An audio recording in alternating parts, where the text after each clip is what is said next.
Hello, I'm Matt Galloway, and this is the Current Podcast. Corruption has no place in policing. It strikes at the trust people place in us. And as such, in our quest to tackle these types of allegations, we are committed to leaving no stone unturned. Yesterday, Toronto Police Chief Myron Demkiw revealed shocking details from an investigation linking several of his officers to drug trafficking, extortion, and a plot to kill a corrections officer. Jennifer Pagliaro is a crime reporter for the Toronto Star. She has been covering this story. Jen, good morning. Good morning, Matt. This is a shocking story. As I mentioned, 7 Toronto police officers plus a retired constable. What do we know about the charges they are facing and what is alleged here? The list of charges we found out about yesterday is truly unprecedented. And we know so far that of those 7 active officers, they're being accused of obstructing justice, accessing information from police databases and leaking it to known criminals. Some of them are accused of actually drug trafficking themselves, and a host of other allegations of extortion, accepting bribes, and putting members of the public in danger, their actions. What do we know about how this began? Again, this investigation is still underway, but how, as you understand it, did this begin? From what we heard from police yesterday, there was a pretty dramatic event that kicked all of this off. A corrections officer at the Toronto South Detention Centre, a large facility in the city provincial jail, was targeted by 3 masked people who we now know as 1 man and 2 youth. And that was in the city of Vaughan. So York police started to investigate what had occurred. That had been a corrections officer that had been under threat. We saw a dramatic surveillance video from a police helicopter of a takedown of those 3 people. And as York investigators continued to look into that incident and what led up to it, they discovered that a Toronto police officer had queried that corrections officer's home address. And what unfolded is they learned and now allege that that Toronto police officer shared that address with a accused drug trafficker who then disseminated that information to these hitmen. So the alleged hit team, knew of the address of this corrections officer because that address was dug up by an active police officer. That's the allegation.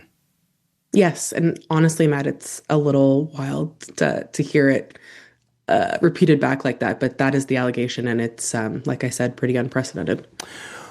What else is happening in the course of this investigation? There are connections to tow truck rings in and around Toronto. And this is important for people who are outside of the city because those rings, there has been violent shootings, fire bombings that have surrounded that industry. What do we know about connections such as they might be alleged to the tow truck rings in and around the Greater Toronto Area? Yeah, in Toronto, many of our media outlets have been reporting about this tow truck war, as it's been called, including our outlet. My colleague Abby O'Brien has been chasing incidents, including homes in Vaughan that have been shot at repeatedly. And what was interesting yesterday is we started to hear names that we've heard before as part of this charge list that York Police released. And another of those incidents included a civilian who has repeatedly been accused of shooting up these homes, including those connected to a accused tow truck kingpin. And what we know now is that those addresses were also allegedly leaked by the Toronto police officers to that alleged shooter, and that there is a connection to this wider corruption scandal. These officers are also accused of protecting drug trafficking networks, and the Star is reporting that one of the things that came out in that was that a Toronto police officer or officers had planned to support illegal cannabis dispensaries by accepting bribes to obstruct any possible enforcement action to be taken at those locations. What do we know about that? Yeah, that's right. Like anyone who lived in Toronto through the legalization of marijuana knows that there were often these pot shops, we call them legal dispensaries before there were legal dispensaries popping up all over the city. And it created a huge, massive and expensive enforcement problem for both the City Hall and Toronto Police. And one of the allegations is that one of the accused drug traffickers, a civilian in this case, had connected with these Toronto police officers allegedly and was paying them bribes to essentially purchase protection for illegal cannabis distribution. And we know that the civilian who requested that protection, when he was first arrested at the end of January, police seized 160 pounds of cannabis and also a pound of fentanyl that was destined for international export. And so that's just another one of the wild allegations of criminal activity these police officers were allegedly directly involved in. And again, purchase protection from, there's the allegations, purchasing protection from police themselves. That's right. Buying police as essentially enforcers is the allegation. We heard the chief of police in Toronto, Myron Demkiw, at the beginning of this conversation, and he said yesterday in his remarks that this was, in his words, the most concerning case he has seen in his more than 35-year career. What does that tell us? And what do we know about how this is being handled by the Toronto Police Service? Yeah, I mean, at the Star, we couldn't think of a more serious case of police corruption ourselves.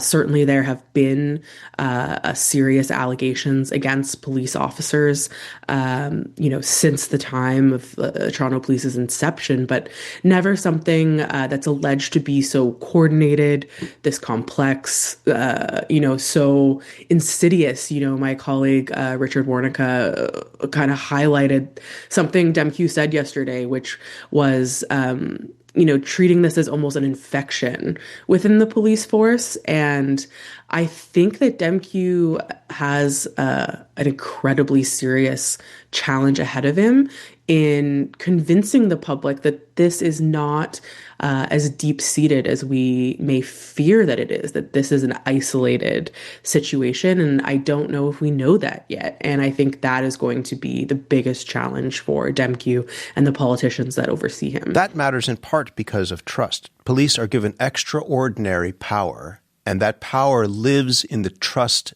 that people have in their work, that they are going to do that work to the letter of the law and with the trust that power deserves. What does a case like this do for public trust in policing, do you think?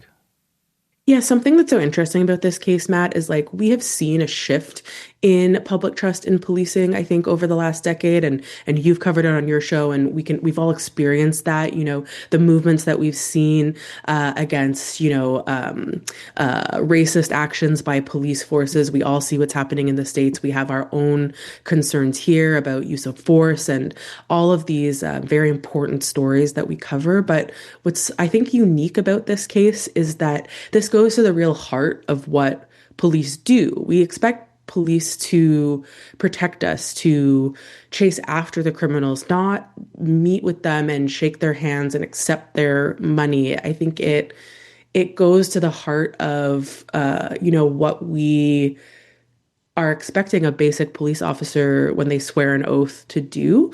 And, you see that in the reaction from other police officers. It's important to say we have 8,000 plus police officers in this city who are not accused of doing this. And I heard from some of them yesterday, and they are extremely upset because this goes against everything that they believe in themselves. And I think that's where there is a unique challenge here. Need to let you go. The mayor of Toronto has called for a full independent investigation. There are questions as to whether an organization that might be somehow tangentially associated with police can investigate police.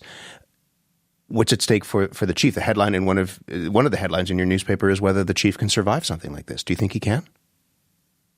I think it's possible. I think The public, though, as you mentioned, that trust has to be restored. We have to feel confident in whatever review comes next. And we'll, of course, be reporting on, what the independence of that probe is and what happens going forward so people can know, who they can trust. We will be watching for that reporting in the meantime. Jen, thank you very much for this.